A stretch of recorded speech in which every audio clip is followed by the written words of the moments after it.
Today's Friday, January 27th, Erev Shabbat, Parshat Bo. And in Parshat Bo, we have the instructions that are given and then playing out the instructions for the Bnei Yisrael, for the Israelites, to go to their Egyptian fellows. Once we use the word Shechenim, their neighbors, but otherwise their fellows, their Reah, and V'yishalu, and to ask of them for their klei chesef and klei zahav, for their silver vessels and their gold vessels. And then we add smalot, which was part of the original description we had actually in chapter 3, and their garments, to ask them for these things. And they do, and they take them, and we're told they really, it's a pretty big catch they get, and that they, by Yinaslu Mitzrayim, they pretty much despoil Egypt through this act. Not through an aggressive act, but by asking. And in Egypt, having the Chen Ha'am, as God influences them to feel very favorable towards the Bnei Yisrael. What you find is some tension around this act of asking for it. Asking for it, well, the problem might be around the fact that, well, the context is that we're going to go for 3 days, but they don't go for 3 days. Of course, they keep on going and they never come back. And now they have these items. And so, do they ask to borrow them, or do they ask to keep them? And so you'll find is, for example, in the words of the Rashbam, V'shala Yisha Mishchenta, actually going back to chapter 3 when it's first discussed, B'matana Gmura V'chaluta, to ask is not like the often used term of borrowing in Hebrew, lishol. In this case, it means to ask for a full-fledged gift, and outright, and that because God has placed the favor in the Egyptians' eyes and they're ready to do it. And then he says at the end, Zehu ikar pshuto, this is the primary and the essential simple reading of the text, uteshuva leminim, and it's a response to the heretics or to the troublemakers. The Ibn Ezra also speaks about the topic, and he says there in chapter 3, V'yesh mitonanim v'omrim ki avotenu ganavim hayu. There are those who complain, and they say simply, our ancestors were thieves, right?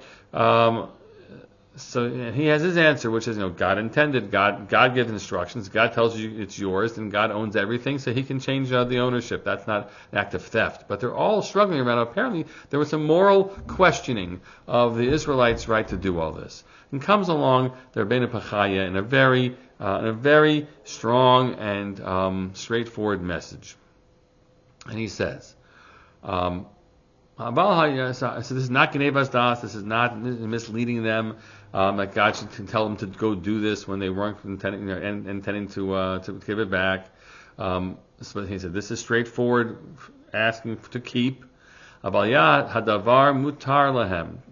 You should know this is totally permissible for them. This is answering the ethical question people had. How could we take the Egyptians, our neighbors' things, and so one version is, we didn't borrow, we asked for it outright and they gave it to us. And more broadly, even if it was under some duress, right, says the Rebbeinu Bechaya, Sharei ha'avodah she'asu lahem ein la erech ve'ein la schar melacha l'shavya sof v'tachlit. They worked for them. They were enslaved by the Egyptians. You cannot even put a number figure on what it was that they provided for them for 210 unpaid years. He goes on to describe it as a mitzvah that we have. When you have a hired servant, how you're supposed to make sure that you give them the provisions when they finish their period of being an eved to you. You give them provisions to start their lives.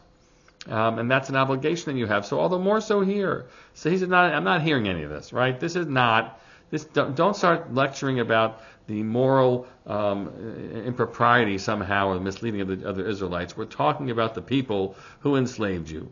It's just a very interesting dynamic and an interesting reflection that they have here. They're struggling around these questions, and we, of course, we wonder also, so who was responsible? Was it Pharaoh? Pharaoh led this, and maybe he had his henchmen and taskmasters. You can make that argument if you want. But clearly, when God chose to bring plagues against all of Egypt and not just to the individuals, that God felt that all of Egypt was responsible. And God said initially to Abraham, and this is pretty dense learning we have here. God said initially to Abraham, "V'gam et hagoya she'avodu dan anochi." I will judge the nation which enslaves you, because the nation enslaved them. And even if individual, you can say, well, these parts of society didn't enslave them. It's a Pharaoh and others. In the end, all the members of a society are responsible for what they allow to take place, even if they're not themselves the actors. If they allow it to take place without trying to stop it, then they're complicit, and they carry responsibility, both in terms of the punishment and in terms of, in this case, for enslavement, to pay the reparations that are expected of them. This is a pretty dense and I think a fascinating topic. I've tried to give it to you in 6 minutes, but I hope it's something to think about, and to think about what it means to be part of a society, and everybody's responsibility that God places upon them in a society to make a difference towards the ethical and the just. That is how we can derive from both the discussion of the Makot and of the despoiling of Egypt of their silver and their gold. Wishing you all a Shabbat Shalom.